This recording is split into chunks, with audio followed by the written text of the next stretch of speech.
flesh continues to blanket across our colony. The only way to stop it is by destroying the flesh mass heart via a specific series of steps currently unbeknownst to us. We'll have to research these nerve bundles in order to unlock the secret of the heart's destruction. But the heart is surrounded by acid-spitting lumps of flesh, and the rest of the map is covered in those extremely infectious shamblers that are just looking for an excuse to break into our walls. Thankfully, some nearby forest fires reveal to us just how weak the flesh is to fire, something we'll definitely keep in mind. These fires won't last forever, and pretty much all of these blocks of flesh have a chance to spawn another flesh beast upon their destruction, much like the creatures themselves.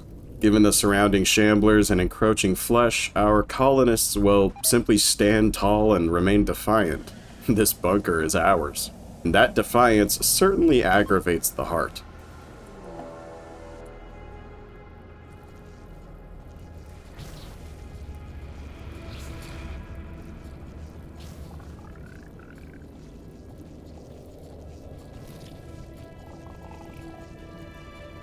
After enough time passes, the flesh beasts begin their assault on the bunker. Thankfully, they're only targeting our exterior defenses, for now at least. The flesh beasts continue their assault, all while more and more shamblers continue spilling out onto our land. I also made a massive mistake. Bell's in the chat, I guess. Here I have Scorpion try to cheekily gun down an encroaching flesh beast, but I completely forgot that he was still recovering from the flu and nowhere near combat ready. So, naturally, Scorpion gets mauled to near death, but don't worry, he'll be okay. The majority of the blood loss was due to a well-placed stab in Scorpion's neck, something which Maria can have fixed up in no time. Now, we hide and research our asses off until we unlock mushroom cultivation.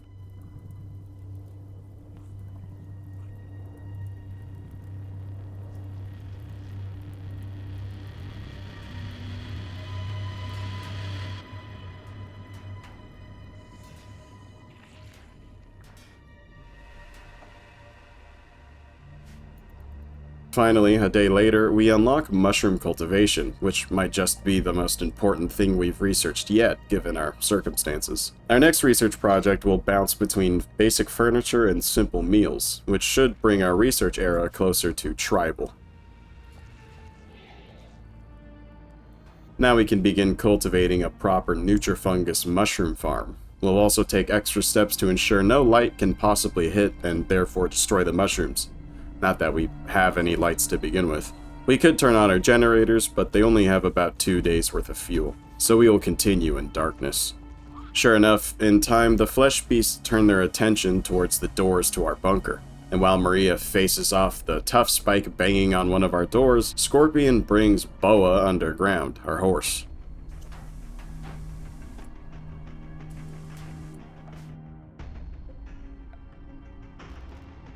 Now, I'm not sure what happened on this next part here. I think this door is just cursed or something, but for whatever reason, the tough spike banging on our door is suddenly just let inside.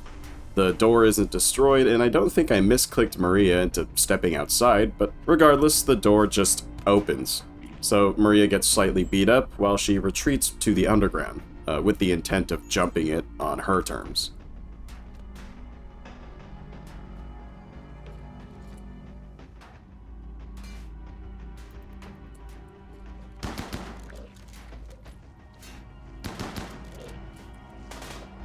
After that, Scorpion and Maria simply continue their long toil of research and crop turning, all while the flesh continues to amass.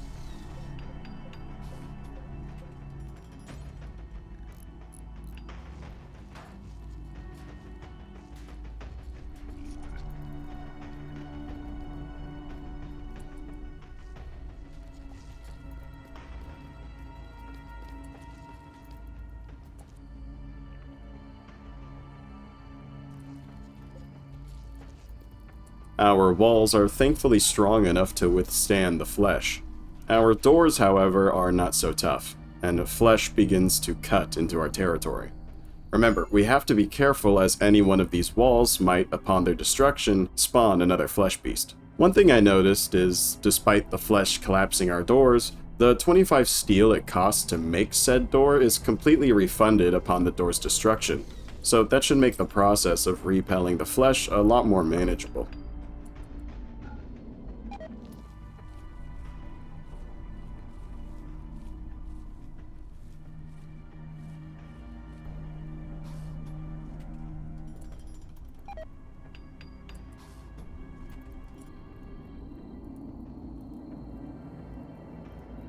After days of researching and surviving underground, the flesh has entirely blanketed the landscape, yet Maria and Scorpion stand strong. We traded some of our goods for more antibiotics from the warehouse terminal, and our farms are turning over enough crop to keep everybody, horse included, fed. We've even researched enough basic furniture to create prototypes. To put it simply, once enough research has been done, you can create prototype versions of the topic of your research. Prototypes take twice as long to construct, and the construction won't be at maximum HP upon creation, thus requiring repairs. We also can't build prototypes unless the research related to it is set as our current research. Finally, building prototypes gains us research points towards the related project. Now, that all being said, almost 200 days into this playthrough, we can finally build beds. They're not even standard RimWorld beds, but hey, they're still beds nonetheless.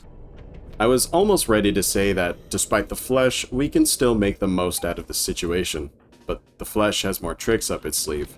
On occasion, the flesh will raise corpses from directly under the earth itself and into our walls. Corpses that, whenever a death pal roll in, are more than likely to stand up as shamblers. And if you've been keeping up with the series at this point, you know how absolutely bad that is. Now, with that in mind, the corpses risen in our walls will only animate if they're exposed to open sky. Any corpses under a roof will remain, waiting for an opportunity to rise. I didn't get the footage. I recorded for a little while and realized I didn't hit the record button, but one of these corpses actually managed to infect Scorpion in this way. He was walking along when suddenly a corpse shot out from under the earth and punched him, thus resulting in Necroa infection. But he took antibiotics, Maria treated him, and he's already well on his way past the Necroa and towards immunity. He will recover from this Necroa.